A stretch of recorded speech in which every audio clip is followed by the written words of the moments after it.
നിങ്ങൾക്ക് സ്പൈഡേഴ്സിനെ പേടിയുണ്ടോ? സ്പൈഡേഴ്സിനെ കാണുമ്പോൾ നിങ്ങൾ പെട്ടെന്ന് പാനിക് ആവാറുണ്ടോ? ഒരു ഡിസ്നസ് ഫീൽ ചെയ്യാറുണ്ടോ? Actually it's a phobia.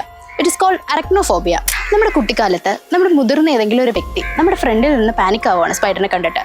അപ്പോൾ പെട്ടെന്ന് നമ്മുടെ ബ്രെയിൻ സെൽസിലും ആ ഒരു ഫിയർ ജനറേറ്റ് ആവുകയാണ്, നമ്മുടെ അഡ്രിനാലിനും റേസ് ആവുകയാണ്. അപ്പോൾ നമുക്ക് ഒരു ഇമേജ് കിട്ടിക്കഴിഞ്ഞു, സ്പൈഡർ എന്ന് പറഞ്ഞാൽ ഒരു ഡേഞ്ചർ ആണ് എന്നുള്ളൊരു ഇമേജ് നമ്മുടെ ബ്രെയിനിൽ കിട്ടിക്കഴിഞ്ഞു. അത് മാത്രമല്ല, നമ്മുടെ ഇപ്പോൾ കൾച്ചറൽ സൈഡിലോട്ട് നോക്കുകയാണെങ്കിൽ നമുക്കിപ്പോൾ മൂവീസ്, അതായത് ഡ്രാക്കുള പോലുള്ള മൂവീസ് അല്ലെങ്കിൽ ഗോസ്റ്റ് മൂവീസിലൊക്കെ എടുക്കുകയാണെങ്കിലും സ്പൈഡേഴ്സ് അല്ലെങ്കിൽ സ്പൈഡർ വെബ്സ് ഒക്കെ റെപ്രസെൻറ്റ് ചെയ്യുന്നത് എന്താണ്? ഒരു ഈവിൾ സൈഡാണ്. ഇപ്പോൾ കാർട്ടൂൺസിലാണെങ്കിൽ പോലും.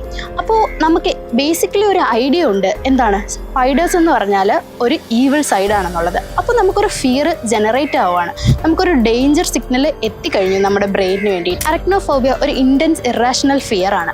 ഇത് ഒരു ക്രീച്ചറിൻ്റെ ഇഷ്ടമല്ലാത്തത് കൊണ്ടോ അല്ലെങ്കിൽ അതിന് കാണാൻ ഭംഗിയില്ലാത്തത് കൊണ്ടോ അല്ല ഉണ്ടാവുന്നത്. ഇത് ബേസിക്കലി ഒരു ഫോട്ടോ കണ്ടാൽ പോലും നമുക്ക് ഭയങ്കരമായിട്ട് സ്ട്രെസ് റിലീസ് ചെയ്യുകയാണ് ചെയ്യുന്നത്. നമുക്കൊരു പേടി, ഇല്ലെങ്കിൽ അതിൻ്റെ അടുത്ത് പോകാനോ ഇല്ലെങ്കിൽ അതിനെ തൊടാനോ അതിനെ കാണാൻ പോലും ഒരു പേടിയാണ് ഉണ്ടാവുന്നത്. നമ്മുടെ ആൻസിസ്റ്റേഴ്സിന് വെനമസ് ആയിട്ടുള്ള ക്രീച്ചേഴ്സിനെ പേടിയായിരുന്നു. ഇത് ആക്ച്വലി അവരുടെ സർവൈവലിൻ്റെ പാർട്ടാണ്. ഈ ഒരു സംഭവം ഇവോൾവ് ആയി ജനറ്റിക് വൈസ് നമുക്കും ആ ഒരു ഫിയർ ഉണ്ടാവാൻ ചാൻസസ് ഉണ്ട്.